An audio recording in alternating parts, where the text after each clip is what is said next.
programa de hoje, a mulher que sabe tudo e um pouco mais da vida no campo. Hoje foi aprovado aqui no Senado Federal um projeto de autocontrole. Um projeto que traz a modernização da agroindústria brasileira. A ex-ministra da Agricultura e atual senadora da República. Nós temos na nossa mão uma oportunidade de ouro. Tereza Cristina. Muito bem, presença ilustre. Muito obrigado pela presença. Senadora, né? Senadora, ex-ministra. Tereza. Muito obrigado pela sua presença. Terezinha. Olha, ele já intimidade. Ele já quer. Dona Tereza. Já quer crer em intimidade. Não, mas é muito simpática. Desculpa, viu, Tereza? Desculpa, Tereza. Deixa eu falar. Então, Tereza. Microfone, por favor. Não dê intimidade. Não dê porque a gente não sabe se comportar. Muito bem. Então o Mota vai fazer uma... Por favor, eu vou pedir pro Mota fazer a primeira pergunta. O Mota que está no Rio de Janeiro. Vai lá, Mota. Isso aí. Tá, o áudio precisa dar o áudio. Bom dia, senadora. Bom dia, um prazer falar com vocês, viu? Eu tô em pânico aqui no Pânico. Não, precisa não. Você vai gostar. A minha pergunta é a seguinte, só esse ano estima-se que o Mato Grosso vai produzir mais milho do que a Ucrânia inteira, quase o dobro. O agro brasileiro é uma história de sucesso quase que inacreditável, né? O Marcos Troirro, que é ex-presidente do Banco dos BRICS, sempre diz que o Brasil pode ser para os alimentos o que a Arábia Saudita é para o petróleo. A senhora concorda com ele? Bom, concordo plenamente e eu acho que todo mundo tem que concordar, né? Contra fatos, né? Não há argumentos. Nós temos aí essa safra brasileira, né? Impressionante, gente. Nós estimávamos em 312 milhões de toneladas, vai passar de 323, ela está no último minuto aí de fechamento dos números. E é um setor que andou sozinho. A hora que ele se descolou do governo, a hora que ele usou tecnologia, ciência, né? O que nós precisamos é apoiar um pouco mais e você vê que ele foi embora. O milho é um negócio espetacular, porque o Brasil nunca foi um grande produtor de milho.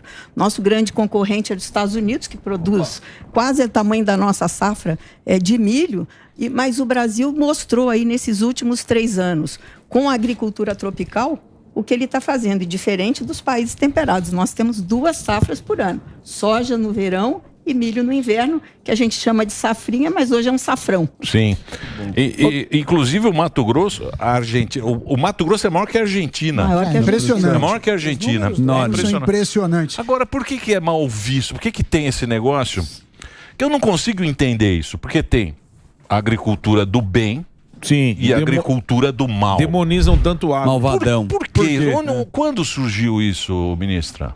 Bom, eu acho que essa era uma competição boba, errada, mal feita e pejorativa para o agro. Quando o agro no passado teve um problema sério, que foi de crédito, quando acabou a conta movimento do Banco do Brasil. Vocês não eram nem nascidos aqui, nessa época. Mas quando isso acabou, o agro ficou devendo. Nós tivemos aí que fazer depois uma securitização. E foi aí que o agro se descolou e foi usar a ciência apropriada para a produção brasileira. E então, de lá, quiseram o MST, né? Que quer comparar agriculturas, e não existe comparação de agriculturas. Você tem agricultura dependendo do tamanho da propriedade. Tem pequenos proprietários que são grandes produtores, produzem alimentos com valor agregado. Então, essa comparação, ela é uma comparação ruim e colocou essa pecha na agricultura de que a agricultura era atrasada, que a agricultura, enfim, tudo que a gente ouve aí. Mas, graças a Deus, a pandemia trouxe essa percepção para o homem urbano. Que, se não fosse o agro naquela época não parar, nós teríamos falta de produtos nas prateleiras dos supermercados e nós teríamos um caos instalado. Não só o caos da saúde, mas também o caos da segurança alimentar. Quando a gente olha os números, o agro tem puxado a economia brasileira já faz tempo. Eu não sou especialista em agro, mas o que eu vejo é que a tecnologia do agro é gigantesca. É uma das poucas indústrias que a gente exporta tecnologia. Então, exporta... Eu lembro que tem casos na Holanda, tem casos na África. Por outro lado, alguns empresários tão um pouco receosos com o futuro. Por que eu digo isso? Porque a China tem ido para cima da África, investido muito, e não agora, mas daqui uns anos pode ser um concorrente forte pelo clima lá. O que a gente precisa fazer no agro para manter essa posição de protagonista? Porque café, carne de frango, carne suína, tem várias commodities, algodão, que a gente se destaca. Então, foi duro conseguir isso, eu tenho medo de perder. Não, eu acho que foi duro conseguir, chegamos aqui, mas ainda temos muito para avançar, né? O agro cada vez vem se superando no uso das tecnologias, mostrando o seguinte: cada vez a gente precisa de menos terra para produzir mais, né? Que eu chamo até de um efeito poupa-terra, né? Isso vem acontecendo tanto na agricultura quanto na pecuária. A China, é claro que ela está tentando, não só a China, os próprios países árabes estão, o Oriente, né? O Egito tem comprado terras na África, alguns outros países, por quê? Eles temem pela segurança alimentar. Nós que temos isso aqui fartamente, nos damos ao luxo de meter o pau na nossa agricultura, que é essa maravilha, né? E eles têm mesmo procurado. Agora, vai levar muito tempo para chegar onde nós estamos. Primeiro, precisa de mão de obra adequada. Os nossos produtores rurais, eu fico impressionado como eles são destemidos. Sim. Né? Esse ano, com preços baixíssimos, porque nós tivemos o boi, R$330 a arroba ano passado, retrasado. Hoje está 180, 190 em alguns estados, né? Houve uma perda enorme no campo, mas que não refletiu ainda no supermercado. Sim. Né? Podia estar dando picanha aí, né? Exatamente. Então, prometeram a picanha, mas não tem. Mas, e assim mesmo, o produtor rural está animado, plantando. Aumentou o volume. Aumentando o volume, vai aumentar o número de hectares esse ano ainda. Por quê? Porque nós somos um país que tem vocação para esse setor. Então, mas aumentou a produtividade. Sim. E esse é que é o negócio. Ano, então, esse é que é o negócio. Números. O negócio é aumentar a produtividade. Quando aumenta a produtividade, sobra dinheiro. Exatamente. Mesmo os caras falando, não, tá tendo um negócio das commodities. O único jeito de enriquecer o país é com produtividade. Mas o único lugar onde está funcionando é o Brasil. Se você pegar a Argentina, pega a Chile, pô. Que falam, né? Que a gente alimenta o mundo inteiro. Tá meio zoado, né? Tá meio zoado. E aí, e agora? A turma tá desanimada, viu, ministra? Mas eu acho que é um desânimo. Eu até achei que eles estariam mais desanimados. Eu estou vindo do meu estado, tive lá esse final de semana, conversei com alguns produtores e vejo que, assim mesmo, é porque também ele não pode parar. Ele não tem outra coisa para fazer. Então, se eu produzo em 1.000 hectares, eu não vou deixar 200. Não é perfil do nosso agricultor. O americano faz isso, mas lá o governo americano paga né? Para ele não plantar. Esse ano você vai deixar em pousio 200 hectares, vai plantar só 800. Então, no Brasil não existe isso. O nosso crédito, mesmo com juros mais altos para a nossa atividade, o crédito está sendo todo tomado aí pelo Plano Safra e falta dinheiro. Se puser mais, o pessoal planta mais e produz mais. Ô, senador, agora essa questão aí, a senhora falou que o agricultor ele sempre está empenhado, está animado, empolgado, mesmo com algumas quedas aí. Agora, na questão do governo, como que a senhora está vendo a gestão do ministro atual da Agricultura? Como que o governo está fazendo? O seu legado veio, a galera... você falou muito bem da senhora. Agora dividiu. Na questão técnica. Queria saber como que a senhora está enxergando o atual ministro. Está ajudando, está empurrando a turma? Ou é a garra do agricultor que está fazendo isso caminhar? Dividiu agora o ministério. Primeiro tem nós temos dois. Tem dois. Tem a Ruth e a Raquel. Lado B. Deixa ela explicar. Sim, vamos lá. Pode explicar. Bom, primeiro, o ministério hoje não é mais o mesmo ministério que eu tive na minha mão, né? É um ministério que é 1/3 do que era antes. Depois, assim, o ministro, ele é do ramo, ele é do setor, ele é produtor lá no Mato Grosso, no estado que, né, é igual a Argentina em produção.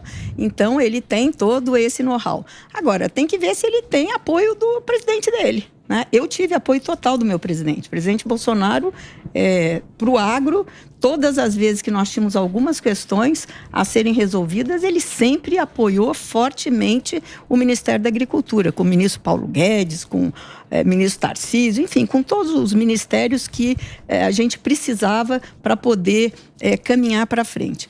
Então, eu vejo que o ministro está fazendo o papel dele, né? Só da gente não atrapalhar isso. Exatamente. Eu ouvia muito isso lá do presidente Bolsonaro. Não atrapalha. Né? Então, se você fizer com que o Ministério não atrapalhe o setor, ele anda sozinho. Aí, você ajudar alguns gargalos aí. Mas o que eu acho que é uma pena a gente ter tido esse retrocesso é dividir as agriculturas. Exatamente. A gente tem uma só agricultura. Voltou a mesma conversa. Voltou a mesma conversa de 30 anos atrás. Você acha que é por isso que o Brasil bate tanto na trave? Porque você é uma pessoa técnica, todo mundo respeita o seu trabalho, a gente vê, vários ministérios abrindo. Qual que é o problema, a raiz do problema na sua visão? Olha, eu acho que acaba... Enfim, eu acho que eu sou suspeita para falar porque eu não gosto do modelo desse governo. Né? Eu sou pela liberdade econômica, pela competitividade. Né? Eu acho que esse Estado exagerado, inflado... Carreta furacão. Então muito cargo. Eu acho que é muito cargo. Enfim, eu penso que não dá para comparar. Era um outro estilo, né? Um outro projeto. Né? O projeto anterior não tem nada a ver com o projeto atual. Mas... eu, como brasileira e como senadora da República, eu torço para que dê certo. Porque a gente tem que torcer pelo Brasil, pelos brasileiros. Então, no que a gente pode ajudar, lá no Senado nós temos ajudado com, enfim, votando as pautas importantes, olhando para frente. Isso é Esse negócio de olhar para trás é muito ruim. Olha só, agora... Só o Mota, nossa elegância, o Mota do Rio de Janeiro, fazendo mais uma pergunta aqui para nossa senadora Tereza Cristina, hoje aqui no Pânico. Senadora, algumas pessoas enxergam na inexistência de um marco temporal claro para a demarcação de terras indígenas uma ameaça à propriedade privada. Porque sem uma data clara, qualquer terra, qualquer propriedade, inclusive propriedades urbanas, estão sujeitas a amanhã serem classificadas como terras indígenas e a propriedade é então transferida para a União. Como é que a senhora espera que seja solucionada essa questão do marco temporal? Olha, Mota, eu penso que passou da hora desse assunto estar na mesa e ser resolvido. Hoje nós temos dois caminhos aí. O Supremo fazendo um julgamento sobre marco temporal em Santa Catarina, que é um absurdo, porque você quer resolver uma injustiça cometendo uma maior. Então, é injustiça com injustiça, não dá para entender. Mas o Congresso é um pouco responsável por isso, porque quando não colocou esse assunto na pauta e não votou, não pôs o dedo na ferida, porque é um assunto delicado, né, nós deixamos aí todas essas interpretações. Agora, passou pela Câmara, o PL 490, ele está no Senado, já passou pela Comissão de Agricultura. Depois da manhã vai ser lido na CCJ, na Comissão de Constituição e Justiça. Eu espero que a gente tenha voto lá para ganhar. E aí tem que ir para plenário. E aí você resolve um problema que é a tal data. Porque não dá para deixar solto. Então, você é 88? A Constituição foi clara com isso. Tem pessoas que teimam em dizer que não, mas a Constituição foi clara. Inclusive, nas disposições transitórias, deu 5 anos para o governo resolver, homologar, regulamentar, colocar, enfim, as pessoas que estavam até 88 na posse daquela terra, seja indígena, seja produtor rural, que eles tivessem a segurança jurídica de estar lá. O problema de Santa Catarina é uma tristeza. São 200 e tantas famílias, né, de pequenos agricultores de 16 hectares a 24 hectares, que estão desesperados, porque acham que vão ter que sair das suas terras.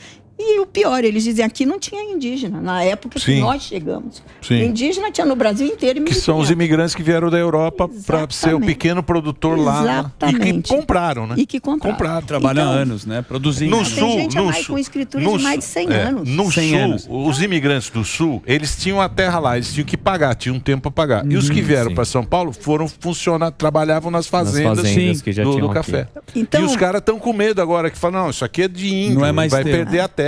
Tem até placas sendo colocadas antecipadamente, que é muito ruim, gerando aí uma comoção naquela comunidade que nos preocupa muito. Esse assunto é um assunto seríssimo, é um rastilho de pólvora. Isso pode tirar a paz do campo. Eu venho insistindo com isso, mas eu acho que e esse assunto começou a ser pacificado, né?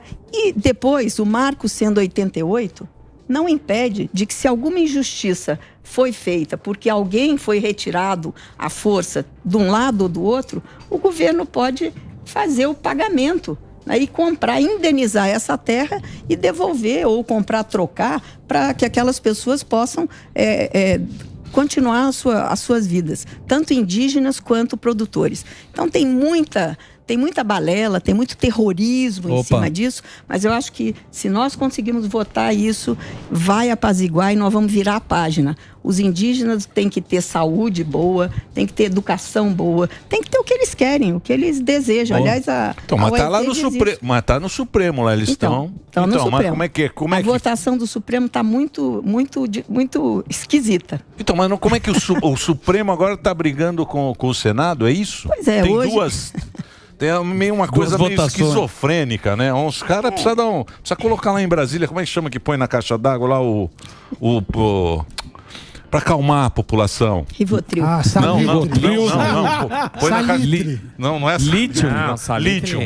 Põe em caixa d'água. Isso antigamente eles punham na penitenciária. Na caixa d'água eles punham lítio, aí fica todo mundo calmo, fica todo mundo nervoso lá. Talvez esse seja o problema, a caixa d'água de Brasília. Vamos pensar no caso. Mas eu acho que nós vamos caminhar. A votação do Supremo não impede que o Congresso vote, porque ali é a casa dessas discussões. É ali que nós temos que legislar. O Supremo, ele é provocado por alguma ação de algum partido, enfim, de alguma associação, de alguém.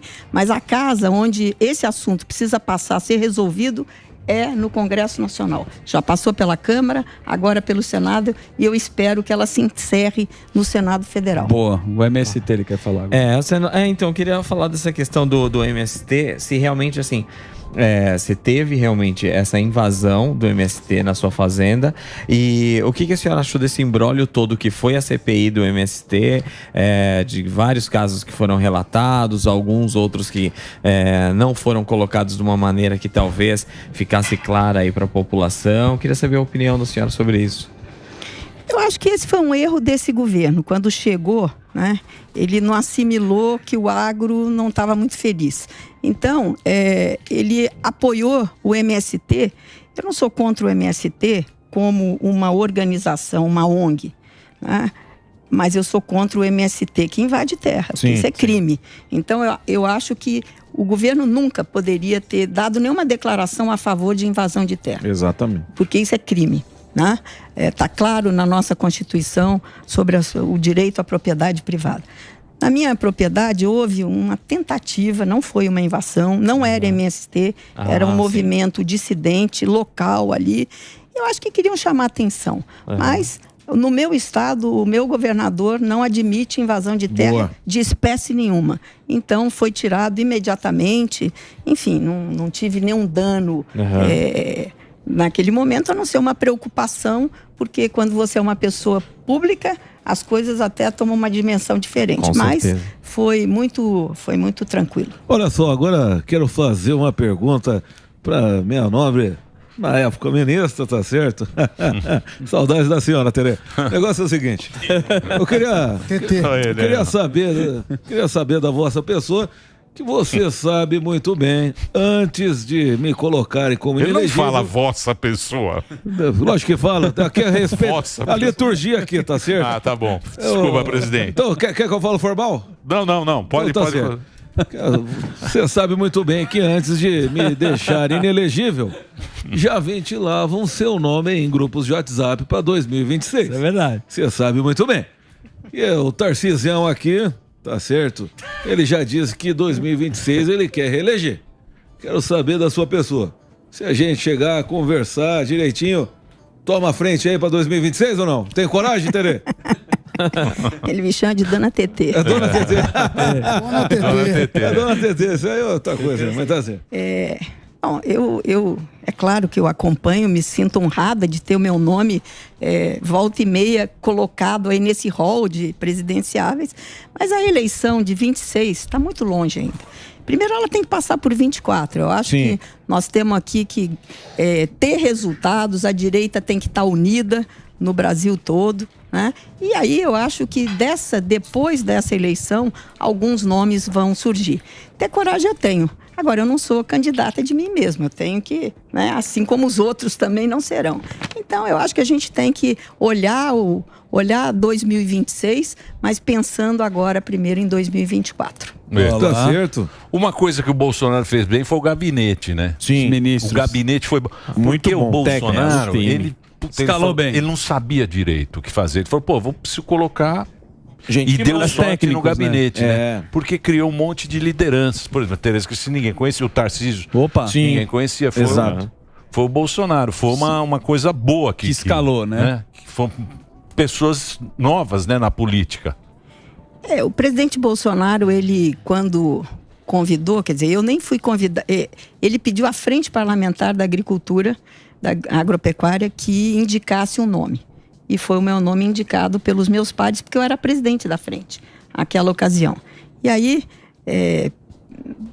ele pediu que a gente mandasse 3 nomes para ele, e aí, enfim, colocaram o meu nome e ele fez essa opção, né? Que nem me conhecia direito, né? Mas o presidente Bolsonaro, ele procurou, como ele, na formação do gabinete dele, ele procurou colocar pessoas que tinham o perfil técnico. Isso. Então, Paulo Guedes, economista. Sim. Tarcísio, engenheiro. Né? Tereza, agrônoma. Médico, na saúde. E por aí ele joga na posição certa. Ele jogou as pessoas na posição certas. Acertou com uns, errou com outros, então, como todo governo. Mas aí vê como é que o Brasil... Porque o Brasil, cara... 6 meses que o Brasil tiver uma segurança politicamente que não tenha muita treta. 6 meses no bem já é um Chile. Sim. Já ganha um Chile. Cada 6 meses que aqui... Mas não. Sempre tá um terceiro turno desde 2013. Tá um terceiro turno sempre com treta. E vai continuar. Sempre não sei o que. Agora querem derrubar o Bolsonaro. Aí é a joia, é o relógio, agora é o filho. Ô meu menino 04. Agora pegaram o 04. Pegaram o 04 de 4. Então é uma coisa que não vai, fica encalacrado, né? Fica aquela coisa que não vai. Quando é que vai para frente o ministro? Eu, como brasileira, e tenho certeza que vocês todos aqui, todos que nos assistem, nós queremos que o Brasil vá bem. Né? Porque se o Brasil não for bem, é ruim para nós. Tá? Independente de quem está... Mais ou menos, né? Tem uns que a gente sabe que não vai dar certo. A gente já viu. Tem uns que estão há 30 anos que a gente já sabe, já viu esse filme. Já conhece como termina. Mas é assim, eu acho que o Brasil tem que parar de perder oportunidades. Né? Nós temos um país uma potência... É uma potência enorme esse país de riquezas, né? Nós temos um subsolo, esse é um outro ponto, que nós vamos ter que pôr o dedo na ferida, definir um marco da mineração. Opa. Ninguém quer falar sobre isso. Olha, o Canadá, a Austrália, os Estados Unidos, vários países importantes do mundo vivem, grande parte da sua receita vem da mineração. Sim. Mas com regulamentação. Nós precisamos regular a mineração. Né? E tem alguns outros pontos que a gente teima em continuar não resolvendo, e aí vira sempre essa confusão toda. O Brasil precisa parar de perder oportunidades. Uma outra coisa que falo, desculpa, é da governabilidade. Na época do Bolsonaro, que ele tinha que ter governabilidade. O que você acha da governabilidade agora com o Centrão, que é sempre você troca um cargo por muito dinheiro? Qual que é a tua opinião? Não fala assim, que eu sou do PP, né? Mas, então, se você for lá no partido, se for pesquisar... Não, mas deixa eu te dizer. O governo precisa ter base, né, qualquer governo, para aprovar matérias, porque senão fica sempre nessa negociação no bom sentido. Enfim, vamos pensar sempre no bom sentido, para poder fazer a aprovação de medidas que são importantes, porque se não aprovar, não governa. Né? Porque senão não vai para frente. Por que a gente tem lá o Congresso para votar? Então, eu acho que o governo está tentando fazer a parte dele, cooptando. Mas hoje de manhã eu ouvi o líder do Republicanos, dando uma entrevista, e tenho ouvido o presidente do meu partido, Ciro Nogueira, que o PP é independente. A Câmara colocou um ministro lá agora, mas isso não quer dizer que a gente vai votar fechado com o governo. Então, eu acho que aí é muito mais uma preocupação do governo do presidente Lula em criar essa governabilidade do que dos partidos que estão lá. Eu tenho votado, procurado votar sempre de acordo com a minha consciência do que eu acho que é bom para o país. Né? Boa. Então, mas aí perde pro canhoteiro. O canhoteiro, você sabe. Opa. Você sabe, ministra, o canhoteiro é danado. Ele é danado. Ué, não estaria porque no eles votam terceiro junto. mandato. Eles votam sempre junto. Não interessa. Não interessa a pauta. Não interessa a Ninguém pauta. larga a mão de ninguém. Eles votam junto, A gente não, a gente fica nessa de não pensar, vai ser bom do Brasil, vai ser. O break, olha lá. Fazer o break aqui, ó. Delari, fica bravo, Delari. Break pro Centrão. Então faz o break pro Centrão aí, ó. Break pro Centrão. Break pro Vou aceitar. Centrão. Vai lá, Reginaldinho. Senadora. Mas a gente continua aqui com a programação, você que está na TV, você que está... Aliás, muito obrigado pela grande audiência. Agradecer a ministra aqui, que está dando uma grande audiência ao programa hoje. Pois não, Senadora, em relação à reforma tributária, especificamente no agro, o que ela traz de benefício, de malefício? Qual que é o posicionamento disso? Porque eu já vi gente do agro falando que vai ser bom, falando que vai ser ruim. Eu ainda não fiz um entendimento para o setor. Mas queria a sua opinião como senadora e especialista no agro. Bom, ela quando começou a primeira versão na Câmara dos Deputados, ela era muito ruim para o agro. E aí a frente parlamentar entrou em campo, porque se ela é ruim para o produtor, o repasse vai chegar no consumidor, vai ter aumento de preço dos alimentos e o Brasil ia ficar menos competitivo também em relação a outros países do mundo que, na sua grande maioria, taxam em zero o agro. Tá? Então, foram feitas várias conversas, vários debates e nós conseguimos, então, que o agro tivesse uma alíquota diferenciada de 60%. Então só pagará sobre 40%. E assim mesmo, você tem algumas variáveis, é uma coisa meio difícil de explicar, mas assim, aqueles que têm uma receita até 3 milhões e 600, eles vão estar no Simples e estão fora dessa reforma, né? Os que a exportação também ela fica fora, porque você vai creditando, chega lá, você não exporta impostos, então você também, a exportação está fora. A nossa preocupação é saber se esses 40%, dependendo das alíquotas, né, quanto isso vai dar de imposto em relação ao que se paga hoje. Sim. Né? Se ficar igual, está neutro, ok. Agora, a nossa preocupação é ter essas simulações. Vai ser mais. Mas tem a questão também tem alguma dúvida? A cesta básica foi zero. Isso foi um grande avanço, porque isso você acaba não penalizando a população mais vulnerável, né? Que compra a cesta básica. Então, a cesta básica também está garantido que vai ser zero. Então, eu acho que para o agro a reforma não é de todo ruim, né? Mas essa reforma ela está muito complicada em outros setores. Eu tenho acompanhado na comissão de assuntos econômicos e na CCJ, nós temos tido muitos debates, ouvido especialistas contra, a favor do meio, enfim, e não está fácil sair. Por quê? Porque é um país tão diverso como o nosso. Você ter 3 alíquotas, 4 alíquotas, é ruim ter muitas alíquotas, mas também você vai deixar muitas coisas fora. Então, é uma reforma que ela ainda... eu não sei se a gente consegue votar em outubro. Reforma ruim. Reforma com engenheiro é ruim.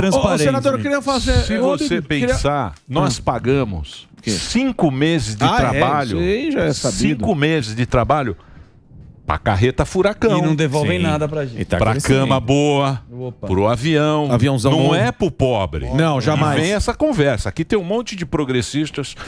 Vocês não olham para... Não é pro pobre, não. O pobre tá aí desde que é pobre, pobre. O que o Brasil precisa... Você pega 2 exemplos. Pega a Embraer, que a gente tava falando. Pega a Embraer, que o governo não se mete muito, deixa concorrer com o mundo. Pega a Embraer e pega o agro. É 2 coisas que funcionam. Pega a Embraer e pega a Embrapa. São as 2 joias também. da coroa. Isso, a Embrapa não sei se também. Vão acabar com ela, mas A Embrapa também, que é a Embrapa que não tem muita politicagem e tal. Você vê, são coisas que funcionam, que funcionam no mundo. Agora, ficar com esse negócio... Esse papinho é nós que vamos ter que pagar o imposto. Queria perguntar... Tá bom, gordão? Não adianta você ficar... Você vem de bermuda aí achando que a vida tá fácil. Tá grande. Ô, senador, eu queria perguntar para a senhora a respeito da PEC que o Pachecão apresentou para criminalizar o porte das drogas, né? Isso daí foi uma resposta ao Supremo que decidiu legislar. Eu queria saber a sua opinião a respeito dessa PEC e a respeito do Supremo querer legislar. Se a senhora acha que tem que puxar para si esse protagonismo, porque o que a gente está vendo é isso, é o Supremo discutindo coisas que não diz respeito a eles. Queria saber sua opinião a respeito disso. Eu acho que está na hora de cada um voltar para a sua respectiva caixinha. Eu acho que nós precisamos de uma concertação no Brasil entre os poderes, né? Quem tem que legislar é o Congresso, Sim. Câmara e Senado. O Supremo tem que ser o guardião da Constituição e tem que ser uma só Constituição. Certo, né? Exatamente. Nós temos uma Constituição. Se quiser mudar, vamos ter que fazer uma nova Constituinte. Né? E nós temos que... o Pacheco é uma resposta, sim, até porque aquela casa já tratou desse assunto 2 ou 3 vezes. Então, abrir novamente essa discussão... eu sou contra a droga, qualquer tipo de droga, seja maconha ou outras drogas. Nós temos que ver, tem situações que precisam ser revistas, mas eu acho que não tinha que mexer na lei.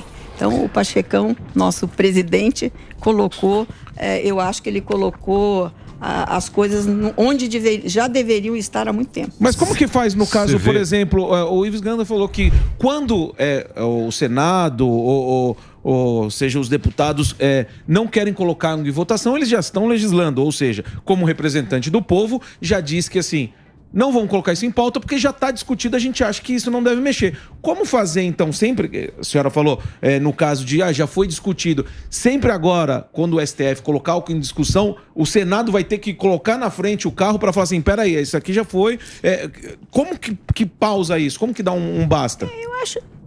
Eu tô com... nós vamos ter agora, vamos ter a mudança da presidência do Supremo, agora no final do mês, e eu espero que a gente tenha agora, vamos dizer, um momento de mais harmonia entre os poderes, né? Porque realmente não dá para cada vez que... Mas nós temos que... Tem uma coisa aí que a gente fala do Supremo, mas ele é provocado.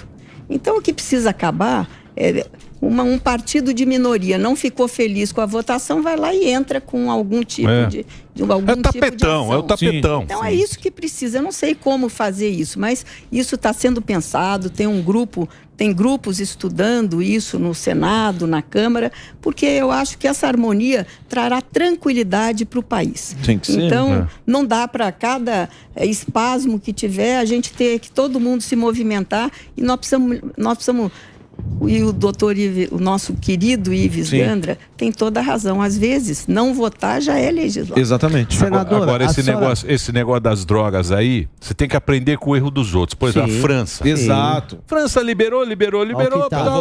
Hoje em dia estão voltando, estão pedindo para endurecer a regra para droga. E aí é o seguinte... Se o Brasil vai nessa, vira narco também. Igual Colômbia, igual México.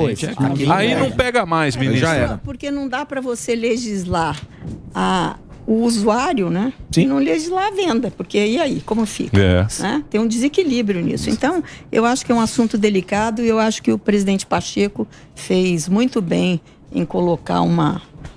Senadora, a senhora eu chamei devagar esse país. Ele tem aquela cara. Ele tá sempre assim, ó.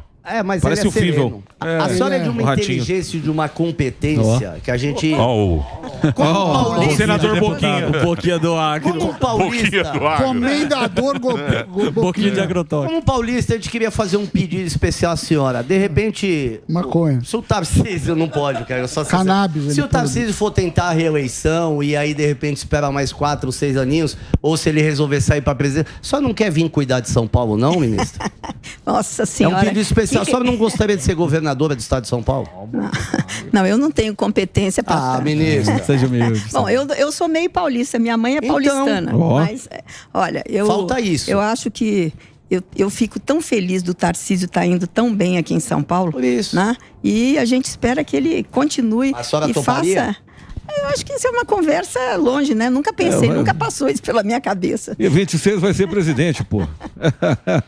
Mas se o Tarcísio sair pra, de repente... Não vai, não. Não vai. Estão falando, é que você tem uma humildade mesmo no coração, mas que o Bolsonaro colocou e ventilou o seu nome foi falado junto com a Michele Bolsonaro.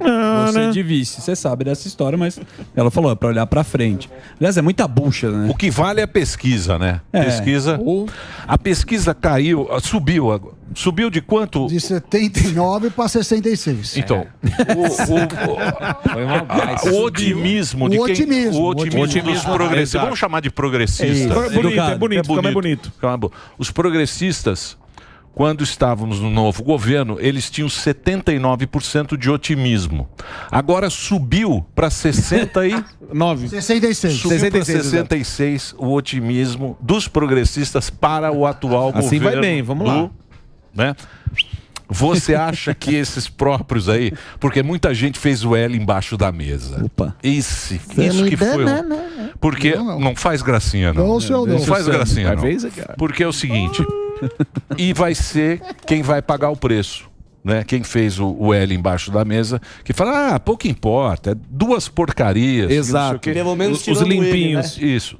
Aí é o seguinte, vão ter que pagar agora, pagar um preço caro para isso que está acontecendo, né? E Quem talvez fez e quem não fez, vai pagar igual. Vai pagar Todo igual, mundo vai pagar. exatamente. É igual o break. O break todo mundo paga o break. Então, quer dizer, essa eleição para prefeito vai ser muito importante para a direita. Porque eu acho que nunca vai se fazer tanto prefeito conservador do que já. Boa. Essa é a sua a minha visão é essa. Eu concordo com você. E eu acho que a direita precisa agora estar unida, né? A direita, na verdade, estava adormecida. Ela acordou há 5 anos atrás. Né? Então, agora, nós somos... Outro dia até ouvi uma boa reflexão sobre isso. Que a direita ainda é muito jovem no Brasil. Sim. E esse período agora que nós estamos passando é de amadurecimento. E por isso que eu disse que 26 passa primeiro por 24. Pois eu concordo com você. Sim. É jovem e juvenil também, né? A direita tá jovem e juvenil. Verdade, concordo. Porque o que a gente vê também aí, olha, precisa amadurecer bastante, como a senhora falou mesmo, porque tá muito juvenil. Mas e se não vier Mas você é muito radical. Eu não sou radical. Você é direita gorda. Eu não sou. Direita gorda é muito radical. Eu não sou radical. Eu não sou radical. Muita lasanha. Não, eu sou mais...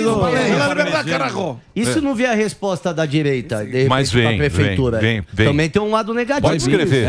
Pode escrever. Mas tá esquisito. Pode escrever porque eu acho que as pessoas que fizeram o L embaixo da mesa, elas estavam com a cabeça em 2002. Entendeu? Com a cabeça lá atrás, achando que não era assim. Mas veio uma carreta trolha. Furacão que ninguém esperava o tamanho da berinjela. Mas veio uma berinjela, né, ministro? Você com todo respeito. Você que é do agro. É a mandioca. Não, a berinjela. Você não sabe, né? Que você não espera, né, que a berinjela vai crescer nesse tamanho. Aí o povo falou, nossa, essa eu não queria essa. Eu queria aquela. Porque a berinjela... Quando é a berinjela, que é do Pão de Açúcar. Sim, a clássica. É uma berinjela. A gente já conhece. A berinjela, quando você planta sem o incentivo do fertilizante, é uma berinjelinha simples. Humilde. Singela. Eu já tive horta sem... Tem um tomate pequeno. Sim, ela é fraca, meio enrugada. Mas veio uma berinjela e o cara vai... Santa Luzia. É do Santa Luzia. Aí o cara vai pensar agora na eleição. Desculpa a brincadeira tão grossa. Eu vou até pedir pro nosso querido Mota fazer outra pergunta elegante. Elevar o nível. Por favor, Mota. Senadora, já que a gente tocou no tema das drogas, a mesma turma da esquerda que quer liberar as drogas vive atacando o uso de defensivos agrícolas. Mas existe agricultura moderna sem uso de defensivos? Que bom que você me fez essa pergunta. Aí, ó. Muito bom. Mandei por ele. Não existe. E dizer o seguinte, as pessoas demonizaram esse tema, né? É a mesma coisa que um remédio humano novo. Nós estamos fazendo uma nova legislação, né? E os remédios a mesma coisa. Você todo dia aparece coisa nova, coisa mais moderna, que cura melhor, com menos efeitos colaterais. É a mesma coisa com os defensivos agrícolas, que eu espero que na nova lei agora, que nós também estamos em vias de aprovar no Senado Federal, se chame pesticida, porque pesticida é o nome internacional, é o nome acadêmico para isso, né? Então, que a gente possa aprovar para modernizar a linha de produtos que o Brasil tem, né? Essa fila andar e você ter produtos mais modernos e que possam causar menos mal, porque causam mal se forem mal aplicados.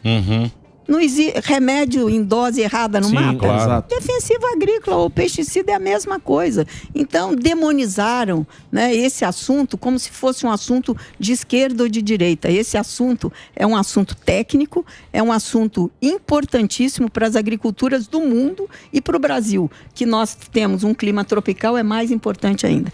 Eu quero dizer que quando eu estive no Ministério da Agricultura, eu aprovei também para a agricultura os bioinsumos, que são defensivos biológicos, não químicos, biológicos, que são tão importantes, mas não são suficientes ainda para usar em tudo. Cada um tem o seu uso, a sua hora, o seu lugar. E nós aprovamos, quando eu estive no Ministério da Agricultura, 367 novos bioinsumos para serem usados na agricultura brasileira. Agora, nós aprovamos a lei dos bioinsumos na Câmara, no Senado, né? E agora ele vai voltar para a Câmara e eu espero que seja aprovado também para ter a regulamentação. Nós precisamos das duas linhas, dos defensivos ou agrotóxicos ou pesticidas usados de maneira correta e os mais modernos do mundo, porque a nossa agricultura requer esses produtos para produzir cada vez mais com melhor produtividade e melhor garantia da segurança alimentar do nosso povo. Isso é que é importante.